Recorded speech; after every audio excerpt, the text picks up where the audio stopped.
This system is already functioning as financial infrastructure. The market just refuses to price it that way.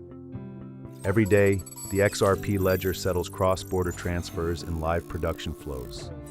Flows that bypass both Ethereum and Solana entirely. Not testnets, not experiments. Real value, moving between jurisdictions where failure has consequences. Most crypto assets never touch this layer of reality. They circulate inside trading venues and speculative loops. XRP does not.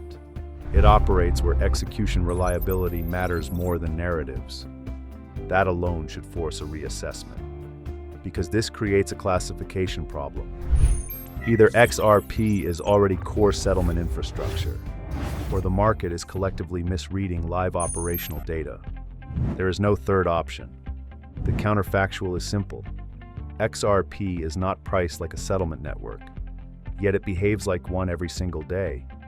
If XRP is not infrastructure, then the data has no meaning. So start with operational reality.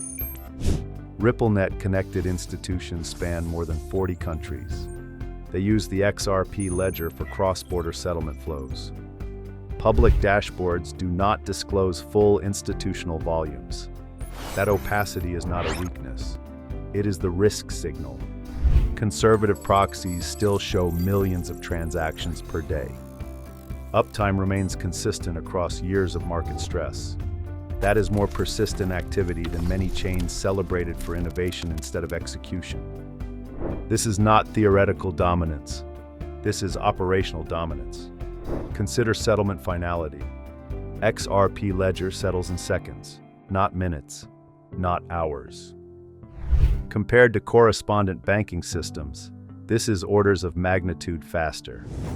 Compared to most blockchains, it prioritizes deterministic settlement over composability.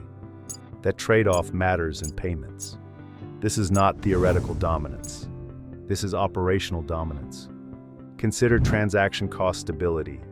Fees remain negligible even under load, not because of subsidies, but because the system is architected for throughput instead of congestion pricing.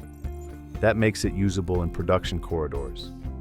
Cost predictability matters more than token yield in settlement systems. This is not theoretical dominance. This is operational dominance. The market error is classification. XRP is treated as speculative exposure, but it functions as settlement plumbing. It is grouped with general-purpose tokens, even though it competes with legacy rails. This is not competing with Ethereum. It is replacing correspondent banking latency. That distinction explains everything. Real-world gravity explains persistence. XRP Ledger is used in live remittance corridors.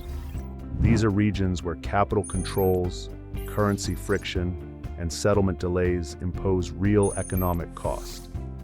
These are not marketing pilots. They are economically motivated integrations by conservative operators. Banks and payment providers do not optimize for hype. They optimize for reliability. That is why XRP usage concentrates in corridors, not conferences. The absence of hype is evidence of function. No one markets plumbing until it breaks. XRP continues because it works. And that durability is precisely what makes the risks harder to ignore. Now the uncomfortable part. There are real risks. Governance influence remains concentrated. That creates dependency risk for operators. The validator set is not permissionless in the way maximalists demand. Regulatory exposure has not fully resolved. Uncertainty around enforcement still exists. That suppresses valuation multiples and institutional transparency. Developer ecosystem breadth remains narrow compared to smart contract platforms. Ignoring these risks would be irresponsible. There is also narrative decay. Years of over-promising damage credibility. That reputational overhang does not disappear because infrastructure works quietly. Liquidity can flee faster than usage declines. This asymmetry matters, and yet the system continues to operate. Not because it is loved, because it is needed. Cross-border settlement is not optional infrastructure. It either clears or it fails. XRP Ledger clears. Institutions do not replace settlement rails casually. Once integrated, switching costs emerge. Compliance, liquidity routing, operational familiarity. This creates path dependence. That is why XRP survives cycles that destroy louder narratives. It is embedded, not celebrated. Reframe the asset correctly. XRP is not a bet on innovation velocity. It is exposure to settlement demand. As long as cross-border payments exist, something must clear them. XRP already does today. That leads to the inevitable resolution. Either this infrastructure becomes invisible plumbing that no one thanks, or it fades quietly after already proving the market wrong. If you value deep research like this, subscribe to Crypto Wayfarer, because we are not chasing hype. We are decoding infrastructure. Stay sharp, stay strategic, and keep wayfaring.